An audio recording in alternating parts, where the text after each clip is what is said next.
सबसे सबसे ज्यादा सेंटेंस जब से हमारी गवर्नमेंट आई वो है घबराना नहीं।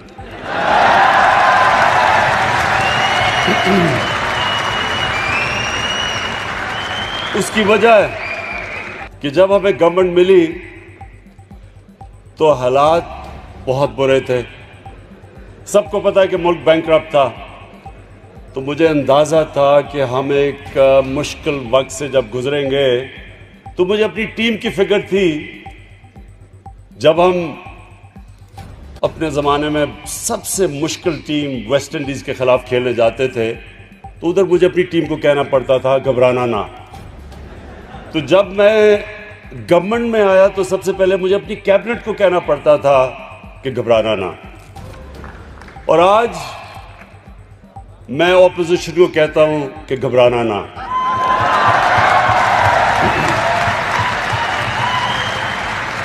जनाब ऑन बप्पी, मैं आपकी इस पैशनेट, जो आपकी जुनूनी प्रेजेंटेशन थी, पहले तो मैं उसको खराज तहसीन पेश करता हूं।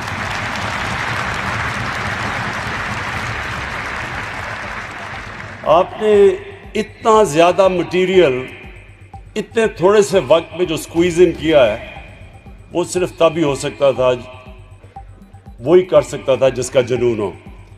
तो आपने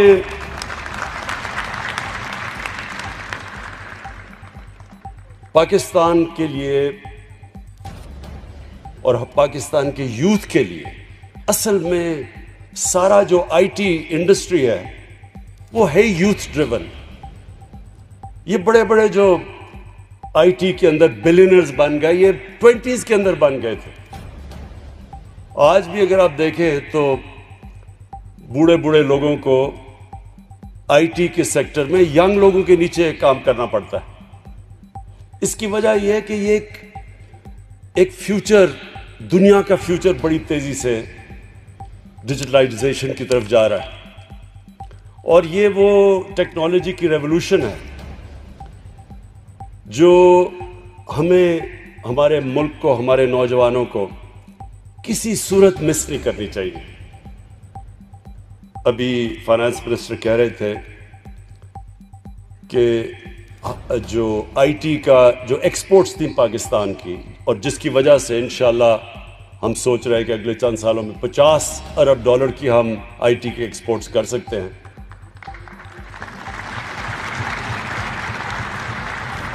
बल्कि 1-2 सालों के अंदर हमारे 2 अरब से तकरीबन 3.25-4 अरब तक हमारी आईटी के एक्सपोर्ट्स पहुंच गई।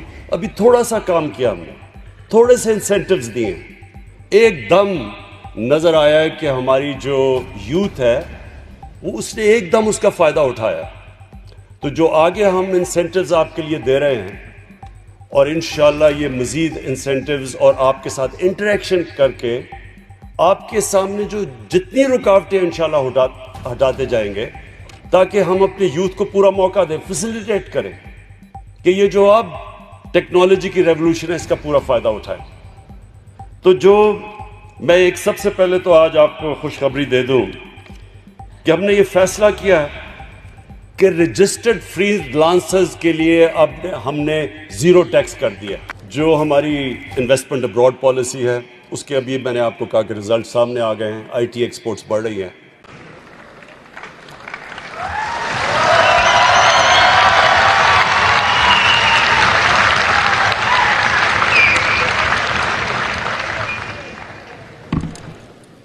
बिस्मिल्लाहिर्रहमानिर्रहीम।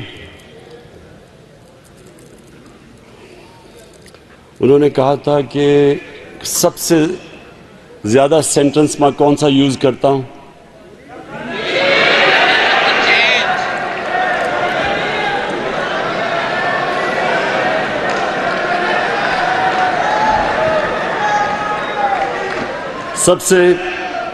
सबसे ज्यादा सेंटेंस जब से हमारी गवर्नमेंट आई वो है घबराना नहीं।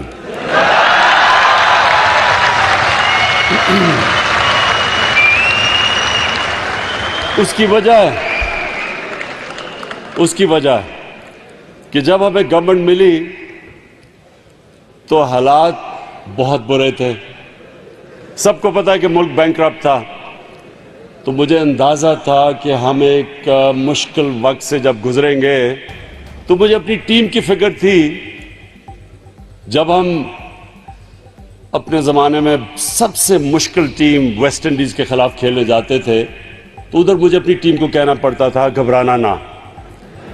तो जब मैं गवर्नमेंट में आया तो सबसे पहले मुझे अपनी कैबिनेट को कहना पड़ता था कि घबराना ना।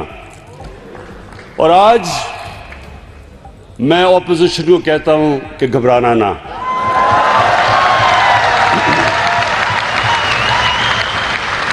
जनाब ऑन बपी, मैं आपकी इस पैशनेट, जो आपकी जुनूनी प्रेजेंटेशन थी, पहले तो मैं उसको खराज तहसीन पेश करता हूं।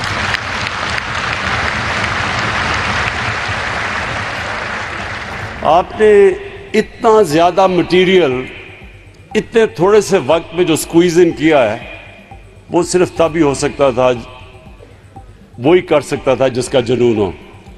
तो आपने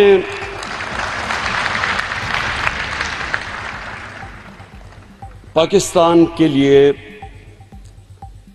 और पाकिस्तान के यूथ के लिए, असल में सारा जो आईटी इंडस्ट्री है वो है यूथ ड्रिवन।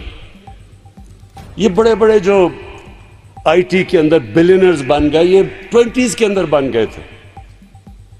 आज भी अगर आप देखें तो बूढ़े बूढ़े लोगों को आईटी के सेक्टर में यंग लोगों के नीचे काम करना पड़ता है। इसकी वजह यह है कि ये एक फ्यूचर, दुनिया का फ्यूचर बड़ी तेजी से डिजिटलाइजेशन की तरफ जा रहा है, और ये वो टेक्नोलॉजी की रेवोल्यूशन है जो हमें, हमारे मुल्क को, हमारे नौजवानों को किसी सूरत मिस नहीं करनी चाहिए। अभी फाइनेंस मिनिस्टर कह रहे थे कि जो आईटी का जो एक्सपोर्ट्स थी पाकिस्तान की, और जिसकी वजह से इंशाल्लाह हम सोच रहे हैं कि अगले चंद सालों में 50 अरब डॉलर की हम आईटी के एक्सपोर्ट्स कर सकते हैं।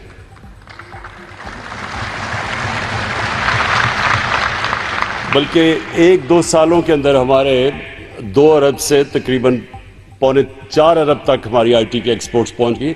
अभी थोड़ा सा काम किया हमने, थोड़े से इंसेंटिव्स दिए, एकदम नजर आया है कि हमारी जो यूथ है वो उसने एकदम उसका फायदा उठाया। तो जो आगे हम इंसेंटिव्स आपके लिए दे रहे हैं, और इंशाल्लाह ये मजीद इंसेंटिव्स और आपके साथ इंटरेक्शन करके आपके सामने जो जितनी रुकावटें इंशाल्लाह हटाते जाएंगे, ताकि हम अपने यूथ को पूरा मौका दें, फैसिलिटेट करें कि ये जो अब टेक्नोलॉजी की रेवोल्यूशन है इसका पूरा फायदा उठाएं। तो जो मैं एक सबसे पहले तो आज आपको खुशखबरी दे दूं कि हमने ये फैसला किया कि रजिस्टर्ड फ्रीलांसर्स के लिए अब हमने 0 टैक्स कर दिया।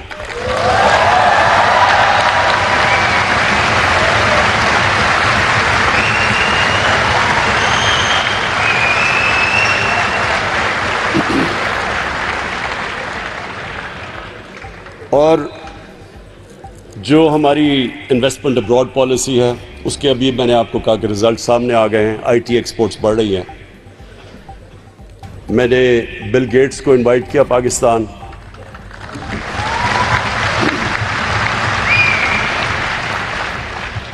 इनवाइट तो इसलिए किया कि बिल गेट्स एक वो ऐसा इंसान है जिसने, और ये बड़े खुशकिस्मत इंसान होते हैं जो ज़िंदगी में फ़ैसला कर लेते हैं कि ये पैसा जितना मैंने कमा लिया अब ये काफ़ी है, अब मैं दुनिया इंसानियत की मदद करूं। तो उसने पाकिस्तान में जिस तरह हमारी पोलियो के अंदर मदद की, मुझे हैरत होती है कि उसका क्या इंटरेस्ट होगा पाकिस्तान में। लेकिन जब अल्लाह किसी को सही रास्ते पर लगाता है, और कुरान में अल्लाह कहता है कि मैं जब चाहूं किसी को सही रास्ते पर लगा दूं, तो सही रास्ता होता ही इंसानियत का रास्ता है। और उसने हमारे मुल्क के अंदर इतना पैसा खर्च किया पोलियो एरेडिकेशन के लिए। तो वो मेरे से हमेशा इन टच रहता था पोलियो के ऊपर, और मैं उसको दावत देता रहता था पाकिस्तान। और हमने पिछले 1 साल के अंदर हमारा मेरे ख्याल में 1 केस भी नहीं हुआ पोलियो का, तो उसको फिर मैंने दावत दी यहाँ।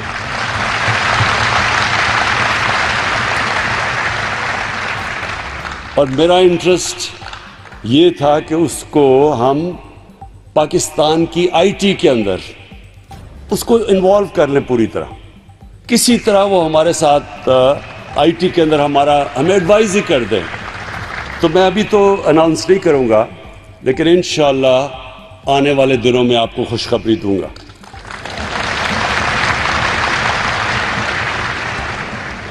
मैं अपने नौजवानों को आखिर में एक पैगाम देना चाहता हूं। देखिए,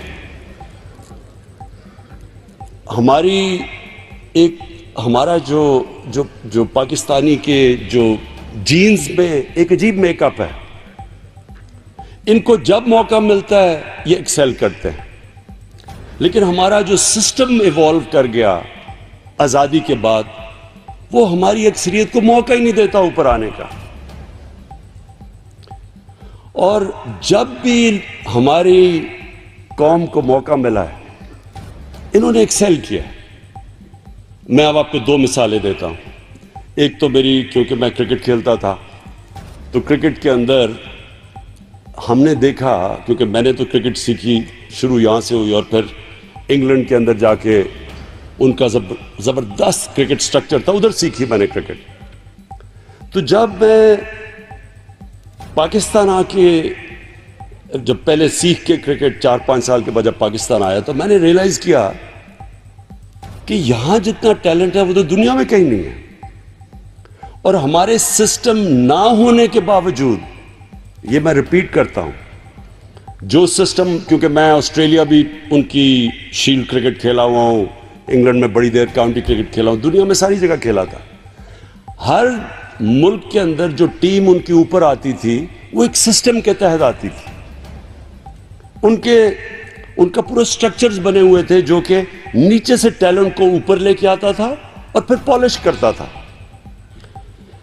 मैंने जो पाकिस्तान की टीम, पहले तो हमारी टीम अच्छी हुई कि हम 6-7 लोग हम इंग्लैंड चले गए काउंटी क्रिकेट खेल लें, उधर हमने क्रिकेट सीखी, उधर से सीख के पाकिस्तान की हमने क्रिकेट ऊपर ले आए।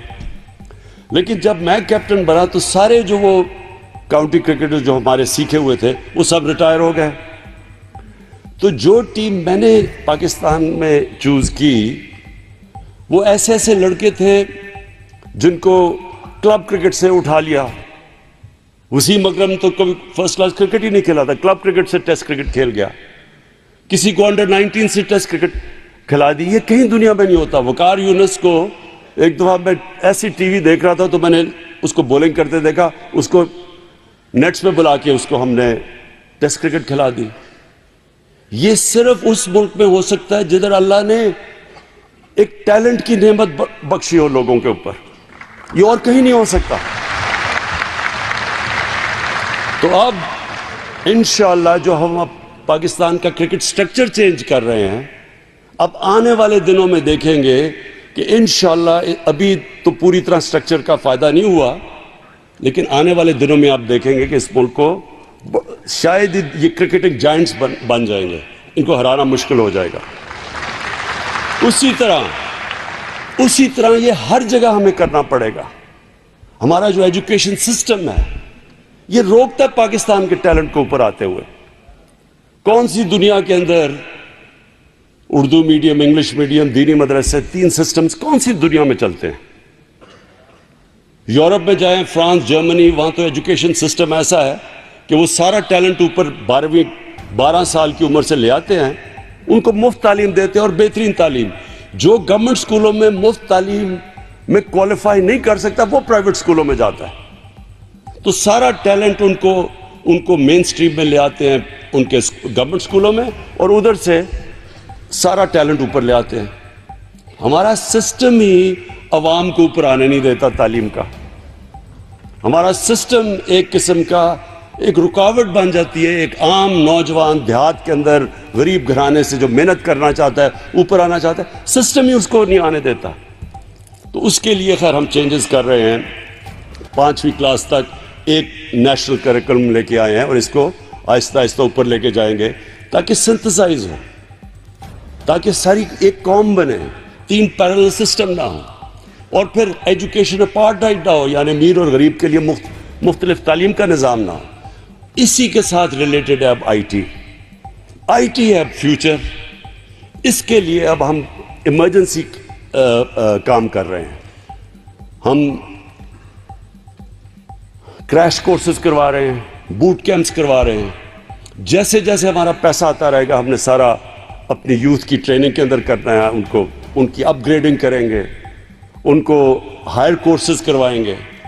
और हमारी कोशिश ये है कि अब हमारा जो नौजवान है, मुझे खुशी ये होगी कि वो हमारे हर जगह हम उनको ट्रेन कर दें। और जिस तरह मुझे भी वो नादिया की बड़ी खुशी हुई कि गिलगित से वो वहाँ बैठ के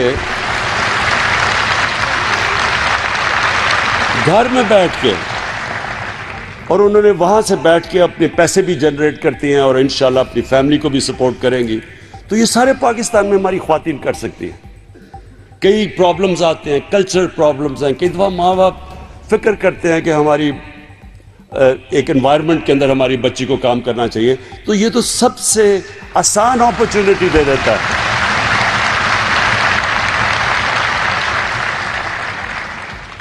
आईटी एक वो अपॉर्चुनिटी हमारी ख्वातीन को देता है कि वो अपना टैलेंट भी ऊपर वो और ज़्यादा, मैं ये भी कह दूं कि अभी मैंने जो स्कॉलरशिप्स देखी हैं, ज़्यादातर हमारी जो ख्वातीन है वो ऊपर आती हैं, वो ज़्यादा स्कॉलरशिप्स ले जाती हैं। तो उनको कई दफ़ा आप डॉक्टर्स बन जाती हैं, लेकिन माहौल ऐसा होता है कि उनको डॉक्टर्स बन के वो प्रैक्टिस नहीं करती। लेकिन ये आईटी एक ऐसी चीज़ है कि वो अब किसी भी माहौल के अंदर वो अपने पोटेंशियल को भी पूरा कर सकती हैं, वो कंट्रीब्यूट कर सकती हैं, अपनी फैमिली को उठा सकती हैं। तो ये तो सिर्फ एक तरफ है। दूसरा, जो हमारा 60% आबादी जो 30 साल की उम्र से कम है, उसको हम अब पूरी तरह यूटिलाइज कर सकते हैं कि वो नेशन बिल्डिंग में आए। और हम जिधर हमने पीछे रह गए, हिंदुस्तान हमारे से आगे निकल गया। 1 अरब की एक्सपोर्ट्स थी हिंदुस्तान की आईटी की 2000 के अंदर, और 10 साल के अंदर वो 100 अरब से भी ऊपर चली गई। तो अगर वो जा सकते हैं, हम भी। और मैं हमेशा समझता हूँ कि अल्लाह ने इस मुल्क में बहुत टैलेंट दिया है, क्योंकि मैंने सिर्फ क्रिकेट की तो आपको एक मिसाल दी कि मेरा ओवरसीज़ पाकिस्तानी से बहुत पुराना ताल्लुक है। मैं खुद ओवरसीज़ पाकिस्तानी था, यानी मैं बाहर क्रिकेट आधा साल खेलता था। तो जो मैंने ओवरसीज़ पाकिस्तानीज़ के अंदर देखा, जैसे ही उनको मौका मिला, लेवल प्लेइंग फील्ड मिली, अपॉर्चुनिटीज़ मिली, वो हर जगह एक्सेल किया, उन्होंने हर जगह वो ऊपर आ गए। तो उसी तरह मैं समझता हूं कि हम पाकिस्तान में जब अपॉर्चुनिटीज़ क्रिएट करेंगे, उनको फैसिलिटेट करेंगे अपने सारे आईटी के हमारे जो यूथ है, इंशाअल्लाह वो उनकी रोज़गार भी होगा। और सबसे बड़ी बात कि वो पाकिस्तान का जो हमारा प्रॉब्लम ये है कि हमारे मुल्क में कम डॉलर्स आते हैं, ज़्यादा हम इंपोर्ट ज़्यादा करते हैं। इंशाअल्लाह ये जो गैप है, हमें पूरा यकीन है कि ये आईटी की वजह से हम ये गैप, डॉलर्स का गैप पूरा करेंगे। और बाकी मैं फिर से आपको आज इस प्रेजेंटेशन की मुबारक देता हूं और आपको खराज तहसीन पेश करता हूं। और आपको यकीन होना चाहिए कि आपके पीछे पूरी गवर्नमेंट की हमारी सपोर्ट